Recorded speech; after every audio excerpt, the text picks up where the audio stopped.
Shalom, salam sejahtera penuh rahmat Tuhan bagi kita semuanya.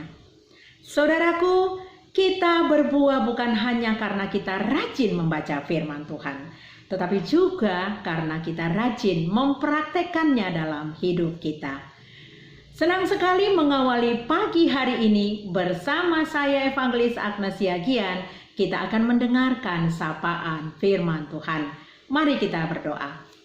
Ada sukacita yang besar melingkupi hidup kami ketika firman Tuhan akan diperdengarkan. Lawatan-Mu yang sempurna itulah yang menghidupi kami ya Bapa. Pertolongan-Mu tidak pernah terlambat, itulah yang menyukakan kami. Kebenaran firman Tuhan melalui tuntunan Roh Kudus akan menolong kami untuk mengerti dan taat melakukan firman-Mu. Amin. Firman Tuhan sebagai nats renungan kita pada hari ini diambil dari kitab Matius pasal 3 ayat 8. Begini firman Tuhan. Jadi hasilkanlah buah yang sesuai dengan pertobatan. Demikian firman Tuhan. Saudaraku jemaat yang dikasihi Kristus, saat kita ingin menanam sebuah pohon, tentunya kita mengharapkan pohon itu akan menghasilkan buah. Untuk itu kita harus merawatnya dengan baik. Memberinya pupuk, menyiraminya, lalu ada rumput-rumput kita akan mencabutinya dan memastikan bahwa sinar matahari cukup untuk pertumbuhan pohon tersebut sampai akhirnya pohon tersebut berbuah dan bisa kita nikmati. Demikian juga dengan kehidupan kita. Sebagai orang Kristen yang beriman, tentunya Tuhan menginginkan kita berbuah. Dan buah itu tidak hanya cukup kita nikmati, tetapi bisa dinikmati oleh banyak orang, bermanfaat dan menjadi kesaksian yang hidup bagi orang lain dan orang-orang di sekeliling kita. Nah, supaya tumbuh dan berbuah, kita perlu ketaatan yang tunduk terhadap firman Tuhan. Itulah yang menjadi sinar yang mendorong proses pertumbuhan iman kita. Saudaraku, dalam hal ini kitab Matius pasal 3 mencatat bahwa Yohanes Pembaptis sedang membaptis banyak orang yang datang dari berbagai kalangan, yang datang dari berbagai daerah, baik itu dari Yerusalem, Yudea, dan sekitaran Sungai Yordan. Mereka datang karena mendengar suara yang tegas berkata, "Bertobatlah sebab kerajaan surga sudah dekat." Suara inilah yang mengundang respon mereka. Semua datang ingin dibaptis. Bersamaan dengan itu, datang juga orang Farisi dan orang Saduki dan mereka juga ingin dibaptis. Yohanes menegur mereka dengan teguran yang sangat keras sekali. Saudaraku, sebenarnya di satu sisi wajarlah Yohanes Pembaptis itu bersukacita sebab banyak orang mendengarkan suaranya dan mereka mau datang untuk dibaptis. Tetapi ada pengecualian bagi orang Farisi dan Saduki. Yohanes menegur mereka dengan perkataan, "Hai kamu keturunan ular beludak, siapakah yang mengatakan kepada kamu bahwa kamu dapat melarikan diri dari murka yang akan datang?" Mengapa Yohanes berkata seperti itu kepada mereka? Sebab Yohanes tahu betul siapa orang Farisi dan orang Saduki. Mereka secara lisan tahu dan menguasai hukum Taurat, tetapi mereka tidak melakukannya dan tidak mencerminkan kehidupan yang mereka perkatakan.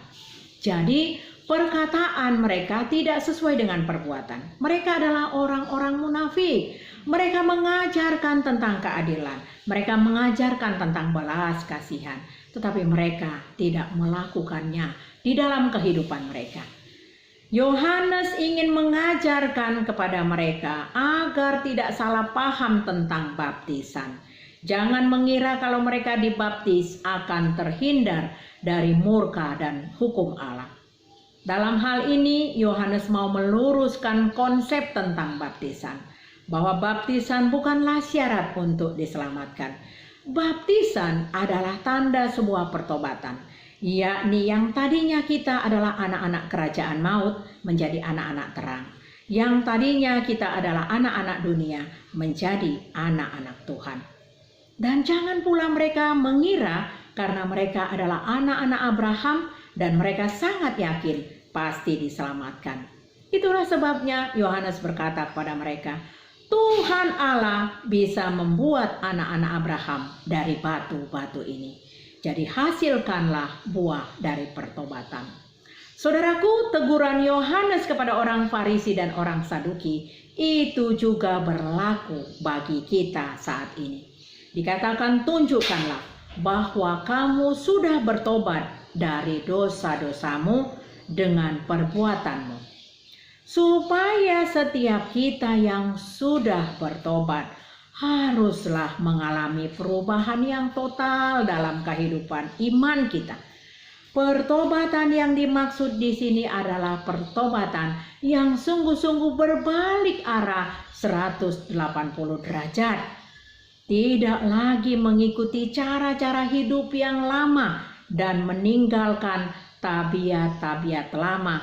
Hidup yang penuh dengan kecurangan, penipuan, kejahatan, dan mau berjalan mengikuti jalan Tuhan Yesus saja.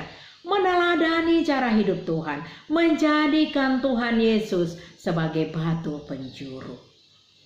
Saudaraku, benih firman Tuhan yang tertanam di dalam hati setiap orang beriman akan menolong kita menghadapi berbagai tantangan seberat apapun hidup kita. Mari kita menjadi orang Kristen yang menghasilkan buah sesuai dengan buah pertobatan. Kiranya firman Tuhan hari ini meneguhkan iman pengharapan kita kepada Yesus Kristus Sang Juru Selamat. Amin. Mari kita berdoa. Terima kasih ya Aba Bapa, ya Abah ya Papa. Penyertaan-Mu yang sempurna itu benar-benar membuat kami merasakan penuh dengan damai sejahtera. Biarlah buah-buah pertobatan kami mengalami perubahan, iman kami semakin taat dan tunduk kepada Tuhan. Berkatilah para jemaat-Mu, berkatilah para pelayan-pelayan Tuhan yang melayani, agar kiranya kami melayani dengan sungguh-sungguh, sehingga banyak orang-orang yang menghasilkan buah dari pertobatan. Di dalam nama anak-Mu Tuhan Yesus Kristus kami berdoa. Amin. Kasih karunia dari Tuhan Yesus Kristus, kasih dari Allah Bapa, dan persekutuan dari Roh Kudus menyertai kita hari ini sampai kekal. Amin. Selamat beraktivitas dalam penyertaan Tuhan. Tuhan Yesus memberkati.